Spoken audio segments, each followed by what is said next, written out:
yes, the ultra spicy Patriot Ordnance Facility 762 Mod Kelly Enterprises. Yes, sir! Large frame gassers are back on the menu, boys, chambered in the delicious and tasteful 308. I'm ready to blow out my eardrums and earn a little baby TBI just to listen to that delectable explosion of the 3-port muzzle brake. Whew, full torque, baby.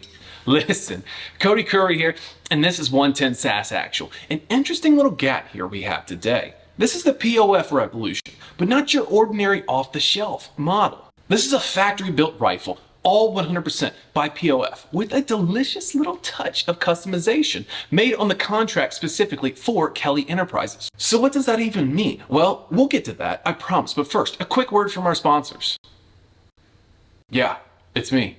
My boss made me do that. But seriously, just my very own trash opinions, fueled up by my very own billfold. No corporate checks here, guys, getting sent to old dad, forcing hot garbage down your throat, begging you to consume. Just a real-life hillbilly that plays dress-up once a week for the kings of the community and brings a camera. If you're into that, welcome aboard. If not, hey, that's cool too. I still love you. But back to the Plenty of Fish 762. Coming in at roughly 3,000 beans, the POF 762 is absolutely a cheaper alternative to some of those big 3-letter name manufacturers. But is cheaper always better? Do we actually get the literal bang for our buck out of this thing? Or is it just another massive flop piece together with a check mark in the maybe box next to quality control? Let's talk about it. So POF isn't exactly new to the tactical market scene, guys. You know, it was kind of surprising to learn that it's a 21-year-old company. In dog years, that's like, I don't know, low-key kind of OG. I mean, it's not cult OG, but, you know, they were there when quality ARs were pretty much limited to, like, I don't know, a handful of brands. So they've been in the business a while. But just because they've been in the business a while, does that always mean quality? Well, when it comes to this POF, absolutely, yeah. In a time, you know, where large frame gassers can cost upwards of $6,000. It's a breath of fresh air to see something roll out literally half the price of the top tier brands, but actually runs like a top tier brand. So let's dive in. The POF comes with a true ambi control system on the lower receiver, a great touch. It's not your typical setup either. It's actually a really interesting design, and well, I've kind of come to like it. So, you obviously have a mag release and safety on both sides for right and wrong-handed shooters and all. But what about the bolt catch? So this is where it gets pretty fun. Approximately, like 99.69% of all lowers will have a bolt catch on both sides of the lower. However, the catch on this guy is right in the trigger well. It's really simple to activate. Just grip and rip that charging handle and push up on this little button here. That's all. That's it. Finger doesn't even leave the trigger group. It feels natural and well, I kind of dig it. Now, at first, I'm going to be honest, I was a little skeptical putting any controls in the trigger well. Seems like a major no-no, well, for obvious reasons. But after playing around with this thing, it makes it pretty intentional to manipulate. I feel you really have to be doing something incredibly wrong to mess that up. And besides that, your weapon should be on safe since you're obviously no longer shooting the weapon and actively trying to unload this thing. And besides that, the actual bolt drop is on the side here. So it's not like a bad lever where you basically drop the bolt and your fingers riding the trigger. It makes it intentional and inherently much safer. It's nice. I like it. Next neat little thing about this guy is this machine spot here on the lower for confirmation of your trigger discipline. It's not a game changer by any means, but remember, it's the little things in life, kings, and this is a little thing that I happen to like. Now from the factory, you're getting a 9-position adjustable gas block. If you're gonna do adjustable gas blocks, go big or go home really. Too often, I get guns with an adjustable gas block that's either like can or no can, on or off settings. And far too often, I'm just gonna be honest, the settings are actually just overgassed and overgassed.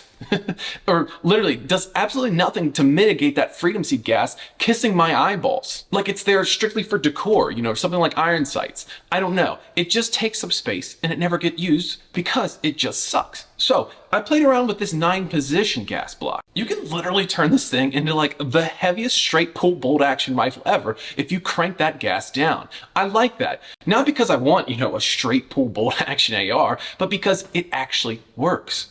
So many people on the internet are obsessed with chasing gas and will argue to death with strangers on the internet about how many trillionths of an inch is the perfect gas port size despite shooting a whopping 212 rounds biannually on a flat range. The 9 position gives the user their own choice to be their very own gunsmith. basically to tune it to their exact setup, whether it be the ammo, can on or off, or whatever. It's your choice. You have the control over your weapon's gas system. I really like this feat. Now, this is the 16-inch version here. I'm happy to report this rifle will print .8 MOA 10 shot groups with federal gold medal match ammo with ease. You know, in my garbage opinion, 1 MOA has been like the gold standard for accuracy in gas guns for quite some time, and anything under that is just an extra scoop of meat at Chipotle. So when I seen .8 MOA shot groups, well, that's pretty solid. Could they be tighter? Sure. But sometimes that costs the end user in other categories of performance, like barrel life, reliability with a wide variety of loads, and things like that. Remember, guys, it's easy to build an accurate rifle. It's very easy to build a reliable rifle. But what is very impressive is to have a rifle that does both. It's not an easy feat to build such a thing. I feel POF does a pretty daggone good job at doing both. Now, this Kelly Enterprises mod Revolution gives you the ultra minimalist brass deflector and also deletes the forward assist. It's a nice touch to save weight, although I gotta say, some of the handful of times that I've actually needed a forward assist, approximately every single time, it's probably been on a large frame gasser. It's not the end of the world, honestly. You can just thumb that carrier home. The button just keeps the forbidden cancer dust off your thumb. So I'm not too terribly mad at it, especially when it comes, again, to a large frame gasser. I like the lightweight. Speaking of lightweight, it's a very lightweight unit. It comes in right at 6.5 pounds. Not bad at all, especially, you know, being a large frame gasser. Shoot, I have some 5.56 carbines that probably weigh much more than this stripped. Not hateful, really. It makes wielding this massive boom maker just a touch easier. Not hateful, really, because by the time I got all that tactical Gucci drip on it, you know, you're going to be pushing at least 12 to 13 pounds with this thing fully kitted. Save weight where you can without sacrificing mission critical components like the dangerous journey I have every single night from my mother's basement to the sack drawer. Overall, I can say I'm not just pleasantly surprised by this weapon. I actually really like it. You know, in a time, again, where large frame gassers can induce 2 months worth of bowl of ice soup for supper, it's nice to know you can actually upgrade to a gourmet bowl of chicken ramen noodles and get yourself a reliable and accurate large frame 7.62 gun. So gents, that's a wrap. Thanks for subscribing, thanks for sharing, and thanks for dropping a comment. Your support, for real, it means a lot, and we absolutely aren't stopping until every single gat has been covered. Okay, maybe not every single gat, but just the cool ones, right? Until next time, Kings.